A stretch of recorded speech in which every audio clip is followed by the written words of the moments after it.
오장도 이분과 함께 럭키한 전략 세워보겠습니다. 이 시간 MTNW 김도영 어드바이저와 함께 할게요. 위원님 안녕하세요. 네, 안녕하십니까? 네, 양지수 혼조세를 나타내고 있는 가운데 반도체 섹터부터 체크하고 오겠습니다. 엔비디아의 중국 수출 재개 소식 속에서 오늘 오전장에 반도체 투톱 다시 한번 반등 흐름을 보여주기도 했는데요. 특히 HBM 종목군들의 강세가 두드러졌던 하루였습니다. 최근 AI 거품론에 흔들리고 있는 이 반도체에 대한 전략 한번 들어보도록 하고요. 자, 로봇 볼게요. 지난주 금요일 급락장에서도 선방했었던 섹터이기도 합니다. 자, 오늘 노란봉투법 시행령 발표일이기도 한데 로봇주들의 강세가 어디까지 이어지게 될까요?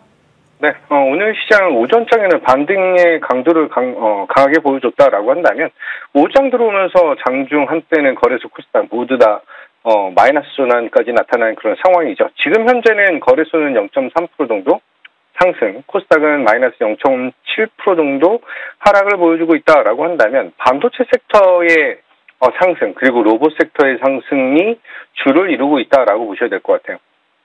엔비디아가 중국향 매출 확대를 할 수 있는 그런 포지션에 대한 변화 포인트가 나타났다라고 하는 점과 엔비디아가 주주선을 발송을 하면서 매출 채권 관련된 리스크 이쪽에 그 관련된 어필을 좀 보여줬다라고 보시면 될 것 같아요. 특히 이제 엔비디아의 GB300의 본격적인 양산 확대 그리고 그를 통한 이제 D램과 낸드에 대한 니즈 확대, 루빈 칩셋이 2026년에 상용화가 될 것이다라고 하는 점. 한마디로 이로써 D램 가격은 지속적인 상승을 보여주고 있다라는 점과 AI 산업에 대한 지속 성장의 의구심이 해소가 되면서 오늘 반도체 섹터에 대한 상승은 다시 한번 잘 나타나고 있다라고 보시면 될 것 같아요. 특히 이제 반도체 투톱의 D램, 낸드의 가격 상승을 통해서 마진율 확대로 이어지는 그런 구조는 더욱더 매력적이다라고 말씀을 드리고요. 오늘은 반도체 투톱뿐만이 아니라 소부장단의 움직임도 상당히 고무적인 그런 모습을 보여주고 있죠. 종목을 오늘은 삼성전자나 SK하이닉스 말고 삼성전기에 대한 설명을 좀 드리도록 할게요. 자, AI 산업에 대한 반도체 산업. 이 슈퍼사이클이 확대됨에 따라서 MLCC에 대한 니즈가 확대되고 있는 그런 상황입니다. 삼성전기가 11월 달 들어와서 이제 고점 25만 원을 찍고 나서 조정폭을 상당히 크게 보여줬는데 4세대 AI 기판 그리고 MLCC 시장에 대한 회복, 반도체 쇼티지 여러 가지 이슈들이 다시 한번 반등을 보여줄 수 있는 절호의 타이밍을 잘 보여주고 있죠. 특히 앨런 머스크의 AI5 칩 그리고 그 뒤를 잇는 AI6 칩으로의 진화 업그레이드를 감안한다면 MLCC 시장에 대한 턴어라운드를 굉장히 잘 나타낼 수가 있겠다라고 보겠습니다. 25만 원을 찍은 이후에 20만 원 한마디로 60선에 대한 지지를 3영업일 정도의 그 지지를 확인했고요. 오늘은 20선에 대한 돌파와 안착까지 나타나고 있다라고 한다면 이번 11월 달에 있었던 조정이 다시 한번 재매수할 수 있는 절호의 타이밍을 보여준 것이 아닌가 라고 말씀드리면서 충분히 전 고점에 대한 돌파 여부에 주목도를 높여야 되는 그런 종목이다. 이렇게 말씀드리겠습니다. 오후장 들어와서는 시장 분위기 자체는 반도체 탑2 그리고 소부장단의 열기가 상당히 좋은데 그 안에서 테마주로 분류되었던 로봇 섹터에 대한 움직임도 상당히 긍정적인 포인트를 잘 보여주고 있습니다. 특히 AI 하드웨어 부분에 하락이 확대됐던 그런 구간에서 테마 부분이 로봇으로 자금 유입되고 있는 것은 상당히 긍정적이고 고무적이다라고 말씀드리고요. 피지컬 AI 시대에서 휴머노이드 로봇 시대에서 핵심 부품에 대한 니즈, 여기에 노란 봉투법에 대한 시행, 본격적인 휴머노이드 양산이 나타나고 있다라고 한다면 그 안에서 대장주들의 추가 납품에 대한 니즈, 오늘은 휴머노이드 그리고 헬스케어 관련된 로봇 흐름들이 상당히 잘 나타나고 있다라고 보시면 될 것 같아요. 로보티즈를 좀 안내드리도록 하겠습니다. 로보티즈를 8월달 그리고 9월달 그 지속적으로 안내를 드리면서 신고가 30만 원을 찍기 바로 전부터 11월달에 조정폭이 좀 크게 나타났어요. 오늘은 20만 원 안착 및 다시 한번 11선 돌파를 좀 보여주고 있는데. 로보티즈의 가장 큰 장점 중에 하나죠. 지금 테슬라 그리고 유니트리 등등의 그 액추에이터를 납품을 하고 있다라고 하는 점. 특히 2027년은 생산 능력을 확대하면서 300만 대로 캐파를 확대할 수 있다라고 하는 점과 피지컬 AI 수요에 대한 급등을 보여줄 수 있는 최대 수혜적인 측면을 보여줄 것이다라고 볼 수 있습니다. 대신증권에서 레포트가 나왔는데 로봇 수요 증가 그리고 정책에 대한 수요 기대감까지 확대한다라고 한다면 지금 현재 구간에서 27만 원까지에 대한 상향 레포트가 나타난 그런 상황이죠. 지금은 반등을 보여주면서 기술적 반등, 한마디로 22만 5천 원과 23만 원에 대한 안착 여부 이후에 조금 차분하게 27만 원까지 돌파할 가능성이 무게를 두고 대응하셔야 된다. 이렇게 말씀드리겠습니다. 네, 오늘 공략주도 로봇 섹터네요. 매수 포인트 들어볼까요? 로봇 섹터의 대장 종목 중 하나인데 그동안의 상승에 대한 강도가 상당히 강하게 나타났다라고 해서 이제 매수할 수 있는 그런 구간이 좀 잘 나타나지 않았죠. 이번 11월 달의 조정을 통해서 우리가 다시 한번 공략할 수 있는 그런 종목이죠. 클로봇 안내 드리도록 하겠습니다.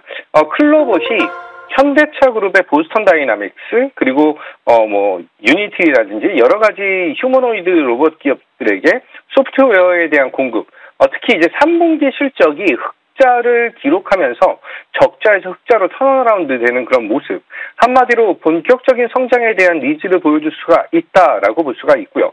AI 산업에 대한 확대와 중국 휴머노이드 기업들의 양산이 가속화된다라고 하는 것에 감안한다면 이쪽 피지컬 AI의 소프트웨어적인 측면의 한 부분을 담당하는 동사의 성장성을 더욱더 확대될 수밖에 없다라고 보겠습니다. 특히 현대차 그룹의 보스턴 다이나믹스와의 MOU 그리고 그를 통한 레퍼런스에 대한 수혜까지 받을 수 있겠죠. 자, 차트를 보면서 말씀드리면 클로봇을 이전에 추천드리면서 상승에 대한 동력 그리고 특히 5만 원 근처까지 상승을 했던 그런 종목이 11월 달 들어와서 이제 60선에 대한 지지 여부를 확인하고 있는 눌림목 공략이 가능한 그런 구간이다라고 보시면 될 것 같아요. 대장주 중 하나이기 때문에 36,000원 미만에서 사시는 게 정말 좋겠다라고 말씀을 좀 드리면서 분할해서 매수하는 그런 전략으로 대응을 하시길 바라고요. 1차적인 목표 가격은 전 고점 언저리인 48,500원을 안내드리고 손절 라인은 32,500원 잡으면서 60선에 대한 지지 여부를 확인하겠다. 이렇게 안내 드리겠습니다. 네, 오늘 오후장 공략주로 클로봇 받아보도록 하고요. 분할 매수로 접근해 보시길 바라겠습니다. 자, 목표가 손절가 체크해 보시고요. 자, 위원님 종목들 볼게요. D&D 파마텍 보겠습니다. 여러 차례 공략해서 계좌를 살찌웠던 종목이기도 하죠. 금일 강한 슈팅으로 다시 한번 신고가를 경신을 했습니다. 상방을 얼마까지 더 열어두고 보시는지 여쭤보도록 하고요. 저희 롯데 에너지 머티리얼즈 볼게요. 지난 11일 공략을 해주시고 하루 만에 목표가 달성에 성공했었던 종목입니다. 자, 지금 구간에서 추가 전략 한번 들어볼까요? 네, D&D 파마텍은 8월 달 그리고 10월 말에 다시 한번 투자에 대한 포인트를 잡아드렸죠. 10월 달에는 눌림목 공략으로 대응하면서 신고가에 대한 돌파를 기대하자라고 말씀을 좀 드렸는데 10월 달 추천드린 그 다음 날부터 굉장히 강한 상승으로 이제는 10만 원에 대한 돌파까지 잘 나타났습니다. 조금 아쉬워할 수 있으실 것 같아요. 고점 대비해서 지금 11만 3,700원을 찍고 나서 10만 7천 원까지 한 6% 정도 상승폭을 반납을 했다라고 볼 수가 있겠지만 충분히 추가 상승에 대한 니즈, 특히 이제 GLP-1에 대한 기술을 가지고 알츠하이머 치료제에 대한 니즈와 메시 치료제에 대한 니즈를 다 같이 보여주고 있다라고 하는 것은 상당히 성장에 대한 매력도가 더욱더 클 수밖에 없다라고 말씀드리고요. 현재 보유하고 계신 분들이 고민이 좀 많지 않을까 싶습니다. 저는 추가 상승에 조금 더 무게를 두고 대응하시길 바라면서 다시 한번 큰 수익 축하드리도록 하겠습니다. 두 번째는 롯데 에너지 머티리얼즈인데요. 롯데 에너지 머티리얼즈는 11월 11일 날 안내드리기로 했죠. 11월 11일 날 안내드리면서 42,000원에 대한 목표가 돌파가 나타났고요. 다시 한번 조정이 나타나면서 11선에 대한 플레이가 가능했던 그런 자리이다라고 본다면 지금 현재 오늘 신고가 돌파가 다시 한번 나타났습니다. 그러면서 살짝 음봉 전환하면서 찰실한 매물이 소화되고 있는데 제 매수가 가능한 그런 구간의 위치에 있다라고 말씀드리면서 5일선과 11선에 대한 지지 여부를 확인하는 구간이 제 매수를 할 수 있는 그런 구간이다라고 말씀드리면서 목표가 48,000원 유지하면서 추가 상승 기대하도록 하겠다. 이렇게 말씀드리겠습니다. 네, D&D 파마텍 추가 상승 기대해 보도록 하고요. 롯데 에너지 머티리얼즈는 단기 이평선 지지 여부 체크를 해보시고 지금 재공략도 가능하다라고 말씀 주셨습니다. 자, 목표가 48,000원 기억하면서 대응해 보도록 할게요. 지금까지 MTNW 김도영 어드바이저와 함께했습니다. 말씀 고맙습니다. 감사합니다.